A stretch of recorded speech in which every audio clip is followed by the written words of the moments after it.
Okay. Hi, Miguel. How are you? Hi, how are you? Good. Yourself? I'm doing fine. Thank you. Thank you for coming on the show. It's nice to have you here. So, we're going to be talking about your book, which I love the title, The House That Cheese Built. And the book is basically a memoir for you, yeah? Yes. Yes, it's a memoir. And obviously, it's about cheese. And I got to say that I've done over 1,000 interviews, and I don't think I've ever done one about cheese. So, this will be something new. Specifically, this was Mexican cheese. Yes, it's correct. Yes, this is Mexican cheese, and I'm glad that you want to hear a lot of them about Mexican cheese Oh, I want to today. hear, yeah, I want to hear all about it. First of all, give me a couple of what types of cheese are Mexican cheeses? Give me a couple of names. I want to distinguish first what it is. We divide it in two classes, the cheese that melts and the cheese that doesn't melt. I mean, the cheese that melts is kind of like Chihuahua cheese, all those, the cheese that easy to melt and have a different content of fat. And the ones that doesn't melt is the most of a fresh cheese, queso panela, the one that sells faster and quicker. The fresh cheese doesn't need age. It's just the faster you make it and sell it is the best way to taste it. I'm very unfamiliar with Mexican cheese, but is it similar to any of the cheeses like the European cheeses? No, not at all. The Mexican cheese is not aged that much because the culture of Mexico, they don't have that much like a aged cheese that tastes a little bit stronger. It's more our taste of Mexican people is more fresh, more like you just bait it and is no time on it. That is the most typical way to say it. What would be the closest non-Mexican cheese to some kind of Mexican cheese? The closest the non-Mexican cheese, Yeah. the cheese that melts in the food. I mean, you can put it on the top of the enchiladas and put it in the oven and it really melt pretty good. And that one is compared to Munster cheese, to mozzarella cheese, all those. There's those, but the fresh cheese and the panela cheese is not. I don't. Is not another one like that I know. It's nothing to compare because the Mexican cheese is so fresh. The panela and the queso fresco, that is the most popular of the cheese. The Mexican people use it, and his taste of it is fresh, it's curly, and the melting cheese is a little bit different. Some cheese is aging, is the cotija cheese, is a little bit aged, but it's a strong flavor and it's a topping cheese. It's not a melting cheese. Let's do a little bit of your backstory. Now, you came to the United States from Mexico as a teenager, is that correct? It is correct. I came when I was 19, just getting 20 years old. I came to Monroe, Wisconsin. That was my first stop. Monroe, Wisconsin. How did you end up there? Did you have a sponsorship or did you just find your way there?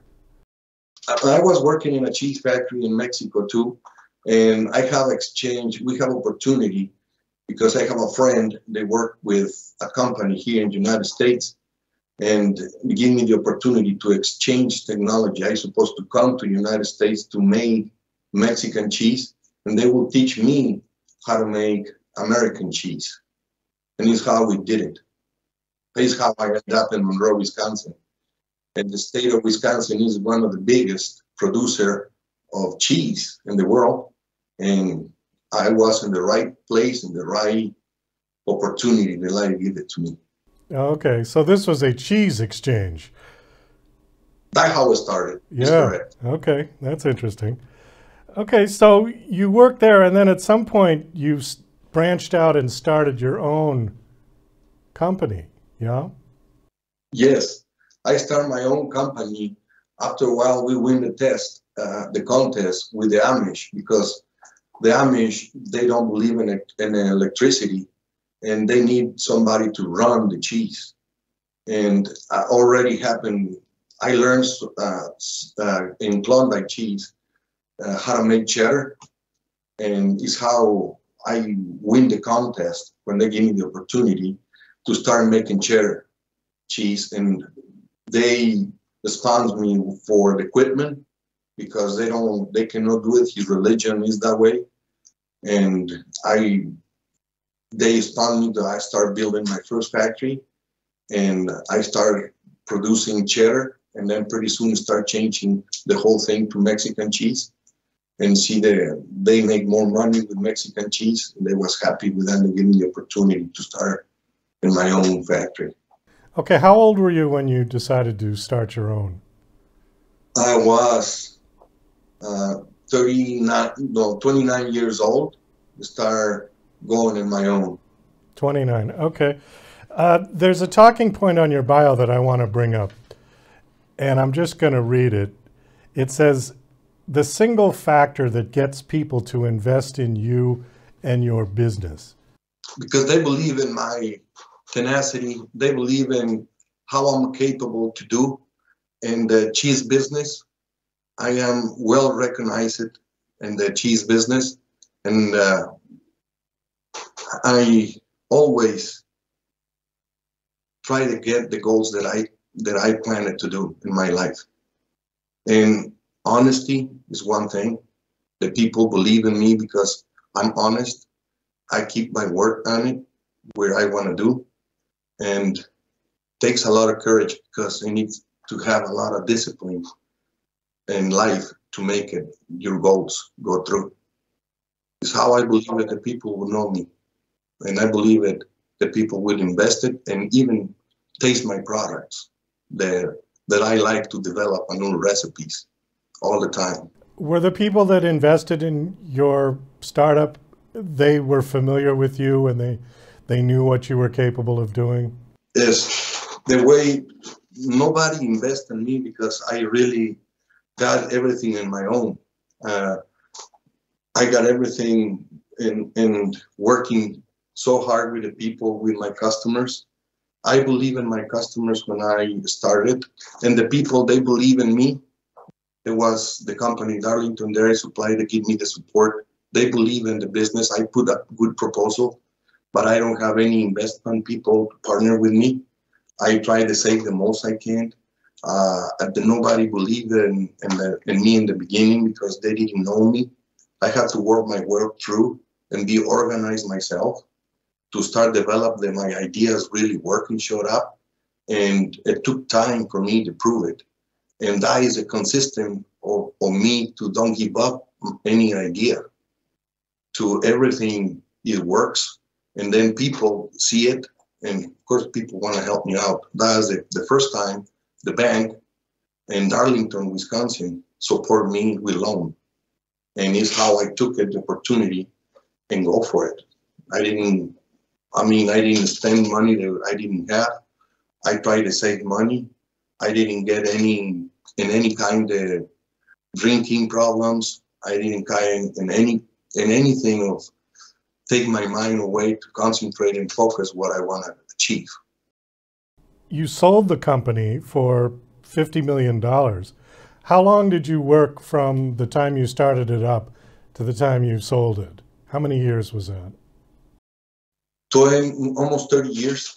30 years, okay. For me to start it, to sell it. Just as some tips or advice for aspiring entrepreneurs, give us one of your failures that you may have encountered along the way. Because it sounds like a very much of a rags to riches story, which it is. If you came from Mexico as an immigrant and you sold it for $50 million, that's a fantastic story. It's the American success story. But there had to have been bumps along the way, I'm sure. Give us one example. For me, first of all, to get here to the United States and prove it that I have to make it, and don't be a whole bunch of it the same, like every one of them sometimes come to the United States. I concentrate. I didn't drink. I saved the most I can. And most of it, I I really want to make it. I really didn't want to get poor in my life again. And it's how I achieve. And that was the first one. But the second one is to pass it, to be alone and to be by myself for a year, almost 2 years without not talking to nobody. I didn't have any friends. And that change to adapt it for me to achieve my goals, it was extremely hard. A lot of people quit because I did try to quit quite a few times, but I didn't got money to come back. But it was hard to fail. And the most of it is I try to sell cheese and didn't have the right recipe, but I never give up. I just keep going with my idea to push it to the limits because I knew I can get. That was my opportunity. And I always be patient and observe and to have the right decisions to push it and to achieve my goals. Okay, that's great. Yeah, I think that's good advice. The book is called The House That Cheese Built. And is the book out? No, not yet. September 6th is the one that comes out. September 6th is the release. Okay. Is pre-order available now? It is. There's everything is pre-order available in English and in Spanish. Oh, in English and Spanish. Okay, great. We got to wind this down. We are quickly running out of time. Last question. Do you have a website that you want to give out? Yeah. My website is thehousethatcheesebuilt.com. Confirm the name of the book too. And Cheese Guy, and my Instagram is Cheese Guy Success. You can follow me there, and I have all those already. Cheese Guy Success is your Cheese Instagram? Guy Success in the Instagram. Instagram. Okay. All right. Super. Well, Miguel, thanks for coming on the show. It was nice meeting you. Best of luck with the book launch. I hope it does well. Thank you very much for inviting me to your show, and I hope so everybody loves the story.